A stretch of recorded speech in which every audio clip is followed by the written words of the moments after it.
พี่น้องนอนในกลางมุ้งอยู่บ่พี่น้องนอนกลางมุ้งอยู่บ่บ่ได้กลางมุ้งเลยนอนตากให้ยุงกินเลยบ่มันบ่มียุงบ่มีมุ้งบ่มีมุ้งบ่มีมุ้งแม่นโอ้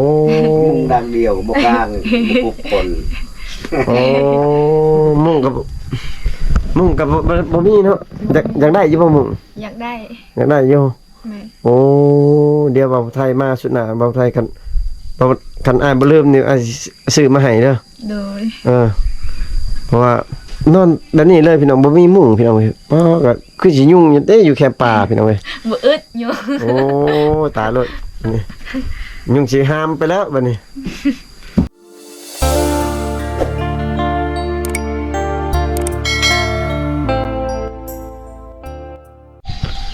สบายดี FC ฟังลาวฟังไทยหรือว่าอยู่ต่างประเทศเนาะพี่น้องเนาะยินดีต้อนรับ FC เข้าสู่ช่องบ่าวผู้ไทยคือเก่าพี่น้องเนาะตอนนี้บ่าวผู้ไทยกำลังสีย่างไปฮือเพื่อนของน้องสาวกะตี้พี่น้องเนาะ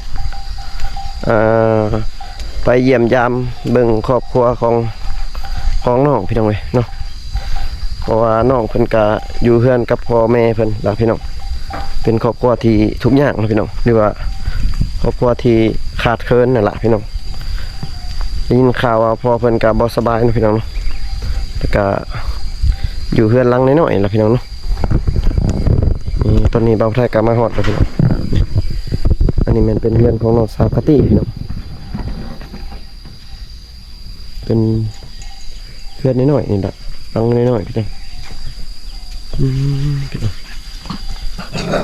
เดี๋ยวเดิน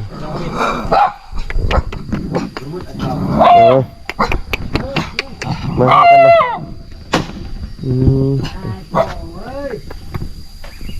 อันนี้ก็เป็นเฮือนซานของน้องสาวกะตี้เป็นครอบครัวที่ขาดเคินเนาะหรือว่าทุกอย่างนั่นแหละพี่น้องนี่เป็นเฮือนซานของเพิ่นเนาะ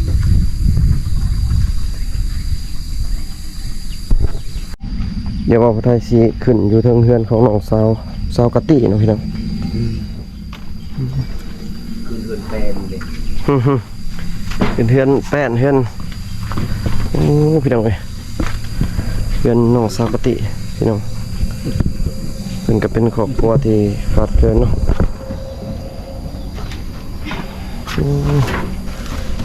สบายดีพ่อสบายดีโอ้เฮ็ดยังนี่แปลงโทรศัพท์โอ้โทรศัพท์เพเลยโทรศัพท์เพตั้งโต๊ะเป็นยังดิยังแปลงให้มันคืนนั่นแหละแบตเป็นแบตบ่หรือว่าอ๋อมันบ่มีอันนี้ก็ตัดชิมเลยโอ้สบายดีเนาะสบายดีได้แม่สบายดีโอ้ใส่บ่สบายเพิ่นได้บ่สบายพ่อเพิ่นนี่บ่โอ้ใครเลยติเศร้าแล้วอันนี้เป็นพ่อของน้องสาวกะตี้พี่น้องเอ้ยเนาะอันนั้นก็จะเป็นแม่เพิ่นล่ะพี่น้องบ่ได้ออกสวนบ่มื้อนี้ฝนตกโอ้ฝนตกเนาะ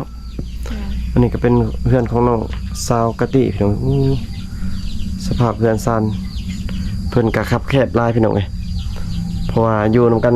6-7 คนเนาะนี่เนาะแม่น6-7 คนพี่น้องเอ้ยนี่ล่ะคือ FC เห็นที่บ่าวไทยมาถ่ายประมาณ2 รอบ3 รอบแล้วพี่น้องอยู่ในเฮือนของน้องนี่เนาะเป็นครอบครัวที่ยากจนนี่แหละพี่น้องคือครอบครัวทุกอย่างนั่นแหละพี่น้องเอ้ยข้าวนี่แต่ละปีนี่ได้ซื้อได้เนาะแม่นข้าวสารอาหารแห้งนี่ได้ซื้อบ่แม่น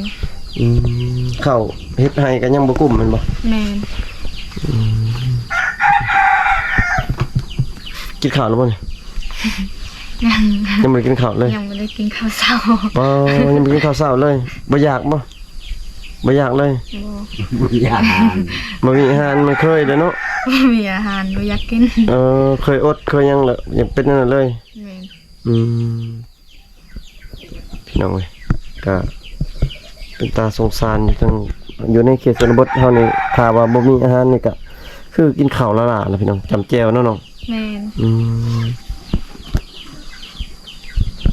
เขาแต่ละปีนี่ได้หลายอยู่บ่เขาให้ บ่ว่า บ่หลาย ประมาณ10ชอบ 10โอ้12ก็บ่กุ้มนั่นพอเนาะ บ่กุม โอ้ มีได้เล็กเปลี่ยนให้งานนั่นแหละ รับจ้าง รับจ้าง อืมโอ้เป็นว่ารับจ้างเนาะพี่น้องอันนี้ก็เป็นบนอยู่บนนอนของพ่อแม่เพิ่นนั่นล่ะพี่น้องเอ้ยก็นอนกองๆกันอยู่นี่ล่ะ7คน8คนพี่น้องเอ้ยแม่นบ่นอนเท่านี้เลยเนาะ นอนอยู่นี่แหละ โอ้น้องเพื่อนครัวเพื่อนหยังก็เพื่อนไฟพี่น้องก็ต่อกันกับเพื่อนใหญ่เลยพี่น้องรวงกันเลยอืมพี่น้องเอ้ยถ้า FC ท่านใดเนาะเฮ็ดก็ที่ความเมตมีความเมตตาหรือว่าอยากช่วยเหลือทางครอบครัวเพิ่นก็สามารถถักหาบ่าวผู้ไทยได้เด้อพ่อแม่พี่น้องเนาะหรือว่า FC อยู่ต่างประเทศพี่น้องเห็นครอบครัวของน้องเนาะพี่น้องก็เป็นครอบครัวที่ยากจนนั่นล่ะพี่น้องเอ้ยเป็นครอบครัวที่ขาดแคลนเนาะเพราะว่าข้าวก็ยังบ่กุมกินพี่น้องแต่การครอบครัวนี่บ่มีรายรับว่าซั่นพี่น้องเอ้ยบ่มีบ่อนหาเงินเนาะน้องเนาะ แม่น น้องบ่อยากไปคือน้องซาเบลบ่ น้องบ่อยากไปบ่ อยากไปอยู่แต่ว่ามีคนเฮ็ดเวียกอยู่เฮือน โอ้อยากไปอยู่แต่บ่มีคนเฮ็ดเวียกอยู่เฮือน แม่น บ่คือน้องเบลไปเลยเนาะ เราตัดสินใจร้อยแม่นบ่น้องซาเบลนี่แม่ปะอยู่เฮือนเลยอยู่ผู้เดียวเนาะพี่น้องเอ้ยน้องเพิ่นว่ายังห่วงครอบครัวอยู่พี่น้องเอ้ยน้องกะติกันนะบ่อยากหนีจากบ้านแม่นบ่ แม่ ถ้าเอาพัวก็เอาพัวอยู่ในบ้านเลยเนาะบ่อยากไปไสเนาะ อยู่บ้านอยู่เมืองนี่แหละเป็นได้เดี๋ยวนี้ยังจังได๋ยังคือเก่าอยู่บ่สถานะ สุด เจอคือเก่าเนาะเจอคือเก่าเนาะ โดย พี่น้องเอ้ยบ่มีใครมาล้มพี่น้องเอ้ยอยู่ในหมู่บ้านนี่เพิ่นก็งามอยู่เนาะพี่น้องคือน้องซาเบลก็เพิ่นก็งามอยู่คือกันนั่นแหละสองสาวนี่แต่ว่าบ่มีคนมาล้มพี่น้องเอ้ยเพราะว่าบ้านของน้องนี่อยู่มีแต่4หลังคาเรือนพี่น้องเอ้ยก็อยู่ห่างไกลจากหมู่บ้านอีกพี่น้องพี่น้องก็เป็นตาสงสารอยู่ครอบครัวเพิ่นพี่น้องแบบน้องๆน้อยๆน้องน้อยอันน้องของน้องหั่นนะเขาก็กินข้าวอยู่บ่กินคือกันบ่ บ่คือกัน แต่ละมื้อจะบ่ได้กินข้าวกับอันนั้นนะยันปั้นข้าวจำแจ่วแล้วก็ไปแม่นบ่แม่นบ่แต่ละมื้อ แม่น อ๋อแต่มันบ่มีอาหารเนาะน้อง แม่น มีแต่ไปหาผักบ่ไปหาหยังกินแต่ละมื้อ ไปหาผักแล้วก็พวกหอยปลาแถวห้วยหั่นแหละ อ๋อสอน แม่น พี่น้องถ้าได้กินอาหารดีๆคือสิงามกว่านี้พี่น้องเพราะว่าอันนี้มันคือว่าหั่นแหละอดข้าวอดน้ำนั่นเนาะบ่มีอาหารกินเด้บ่มีอาหารกินมันยังงามนั่นน้องเนาะเป็นครอบครัวเพิ่นพี่น้องย่างไปไปเบิ่งกันได้บ่ ได้ ได้ขอเบิ่งอยู่เพิ่นครัวเด้อ ใช่ เป็นยังบ่ให้สิให้ FC เบิ่งนํกันเนาะพี่น้องเนาะเพราะว่าครอบครัวเพิ่นก็ขาดแคลนอันนี้พี่น้องเอ้ยนี่อันนี้เป็นบ่อนเฮือนใหญ่พี่น้องเอ้ยนี่สิเป็นบ่อนนอนอีกบ่อนหนึงพี่น้องนี่ก็เป็นเฮือนครัวเลยพี่น้องบ่อนดังไผดังยังหนึ่งข้าวพี่น้องเอ้ยบ่อนต่อไผข้าวสารยังลายอยู่บ่ข้าวสารสิ ยัง3ซอ อ๋อซื้อมาใหม่ อยู่ทำไม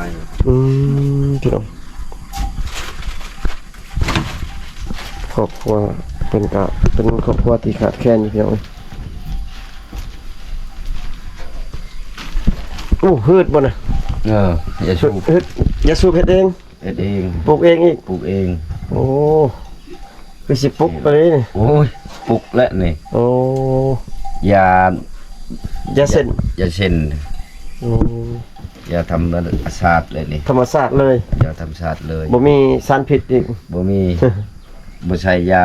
อื่นๆนี่ แม่นๆโอ้คักแล้วอย่าสูบ มื้อนี้สิบ่ได้ไปใช้เลยเนาะมื้อนี้เนาะ บ่ อยู่เพื่อน แม่น อืมพี่น้องกินน้ำนี่ไปตักอยู่บนน้องไปตักตอนนั้นบ่ แม่นไปตักน้ำห้วย ตักน้ำห้วยตอนยามนี้มันบ่คุ้นบ่ยามนี้ ฝนตกมันก็ฝุ่นแล้วก็ อืมแล้วตักมากินเลยแม่นบ่โอ้ คันว่าตักเขาบ่มีสกิน โอ้ตักมาเลยเนาะคุณก็ตักมากินเห็นเลยเนาะโอ้พี่น้องกินน้ำห้วยกินหยังพี่น้องเอ้ยบ่ได้ซื้ออีสังพี่น้องกินก็มีแต่ซื้อแต่ข้าวว่าซั่นแหล้วพี่น้องซื้อแต่ข้าวเกลือมะเผ็ดแป้งนัวเนาะซื้อ แม่น อาหารแบบอาหารดีๆแบบสิ้นปูปลาหยังก็สลายบ่ได้ซื้อเนาะ บ่ อืมแล้วบ่เลยบ่เฮ็ดอันสวนมันแล้วบ่เลยบ่ ส่วนหนึงยังบ่ได้ปลูกซ้ํ อ๋อ หาก็แล้วส่วนหนึง หักแล้วส่วนหนึง แม่น ซักให้แล้วล่ะบ่ ยัง ซักให้ยังบ่ได้ซัก ยัง โอ้ ว่ามื้ออื่นว่าสิสักมื้อนี้แต่ฝนตกมื้ออื่นเอง อ๋อฝนตกก่อนเนาะเนาะ แม่น บ่อยากเอาผู้ไปช่วยบ่ เอา เอาเนาะ พี่น้องเพิ่นว่าอยากซักให้มื้ออื่นพี่น้องเอ้ยเพราะว่าเพิ่นยังบ่ได้ซักให้เพราะว่าอาชีพหลักๆแม่นเฮ็ดหัวเฮ็ดสวนแล้วก็เฮ็ดให้เนาะน้องเนาะ แม่น หน้าเพิ่นก็บ่ได้เฮ็ดเนาะพี่น้องเพราะว่าบ่มีหน้าอยู่ในเขตนี่เขตชนบทบ่ชลายมันบ่มีหน้าพี่น้องเอ้ยพี่น้องนอนในกลางมุ้งอยู่บ่พี่น้องนอนกลางมุ้งอยู่บ่ บ่ บ่ได้กลางมุ้งเลย นอนตากให้ยุงกินเลยบ่มันบ่มียุงบ่ มี มีมุ้ง บ่มีมุง บ่มีมุ้ง แม่น โอ้ มุ้งดังเดียวบ่กลางทุกคน โอ้มุ้งกับบ่มีเนาะอยากได้อยู่บ่มุ้ง อยากได้ อยากได้อยู่ แม่น โอ้เดี๋ยวบ่าวไทยมาสุดหน้าบ่าวไทยคันอ้ายบ่ลืมนี่อ้ายซื้อมาให้เด้อ โดย เพราะว่านอนแบบนี้เลยพี่น้องบ่มีมุ้งพี่น้องเอ้ยอ๋อก็คือสิยุ่งอยู่เด้อยู่แค่ป่าพี่น้องเอ้ย บ่อึดอยู่ โอ้ตายแล้วนี่ยุ่งสิหามไปแล้วบัดนี้โอ้พี่น้องเอ้ยแล้วบ่าวไทยมารอบหน้าบ่าวไทยสิเอามุ้งมาให้เนาะพี่น้องรอถ่าเงิน YouTube ไอ้ออกก่อนไอ้สิไปซื้อมาให้เด้อ โดย พี่น้อง FC ท่านใดที่อยากซื้อมุ้งหรือว่าอยากซื้อในอื่นให้น้องๆก็สามารถซัพพอร์ตช่วยน้องในเพิ่นน้องเพิ่นก็บ่มีพี่น้องเอ้ยช่วยซัพพอร์ตให้น้องเพิ่นมีแน่เล็กๆน้อยๆพี่น้องเอ้ยบ่าวไทยมานี่ก็โอ้ยสงสารอยู่พี่น้องมา2รอบแล้วมา3รอบนี่ล่ะพี่น้องบ่าวไทยก็อีกอย่างก็เงินทางรายได้จาก YouTube ก็บ่หลายแน่พี่น้องก็เลยอาศัยแบบว่า FC ที่เบิ่งคลิปนี้แล้วก็ให้ FC ช่วยผลักดันเนาะแล้วก็เป็นกำลังใจให้น้องเนาะแล้วก็เป็นกำลังใจให้บ่าวผู้ไทยนี่ล่ะพี่น้องเนาะพี่น้องบ่าวผู้ไทยก็สิได้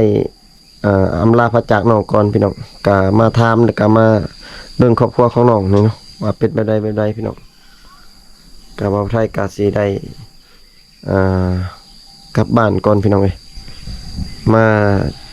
รอบหน้าบ่าวไทยสิเอามุ้งมาให้น้องพี่น้องเอ้ยสิซื้อมุ้งมาให้น้องแล้วก็ตัวใดสิซื้อได้บ่าวไทยซื้อได้ก็บ่าวไทยสิเอามาให้น้องเนาะพี่น้องเพราะว่าบ่าวไทยก็มาหลายรอบแล้วเนาะก็ยังบ่มีหยังให้น้องแน่พี่น้องเอ้ยก็สงสารน้องอยู่แล้วก็ครอบครัวของน้องพี่น้องฝาก FC กันเนาะพี่น้องกดไลค์กดแชร์กดติดตามทางช่อง YouTube แล้วก็เป็นกำลังใจให้น้องกะติเนาะพี่น้องเนาะพี่น้องเจอกันคลิปหน้าเด้อพ่อแม่พี่น้องบ๊ายบาย FC แน่น้อง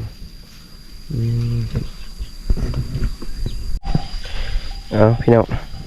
บ่าวไทยก็ลงมาจากเรือนของน้องสาวกะติเนาะพี่น้องโอ้พี่น้องเอ้ยเห็นทางครอบครัวของเพิ่นก็โอ้สงสารแฮงพี่น้องเอ้ยเนาะเพราะว่าเรือนกันน้อยๆพี่น้องเอ้ยเป็นหลังคาเรือนน้อยๆแล้วก็อีกอย่างก็ เพิ่นก็บ่มีข้าวกินเนาะพี่น้องคนหลายเกินไปโพดพี่น้อง7คนพี่น้องเลยอยู่ในเฮือน แต่ว่าข้าวนี่บ่ฮอด10กระสอบเนาะต่อปีเฮ็ดให้พี่น้องโอ้ตัวไรครับบ่มีพี่น้องก็เป็นตาสงสารเพิ่นเนาะก็มีแต่ช่วยฝากทาง FC เนาะหรือว่าผู้ใหญ่ใจดีล่ะพี่น้องเอ้ยเนาะที่อยากซัพพอร์ตน้องพี่น้องเอ้ยหรือว่าอยากช่วยเหลือเนาะพี่น้องก็ทักมาหาบ่าวผู้ไทยเนาะพี่น้องเนาะแล้วก็บ่าวไทยก็สิมาเป็นสะพานบุญให้ FC เนาะพี่น้องเนาะฝากทาง FC เนาะกดไลค์กดแชร์เด้อพี่น้องเนาะช่วย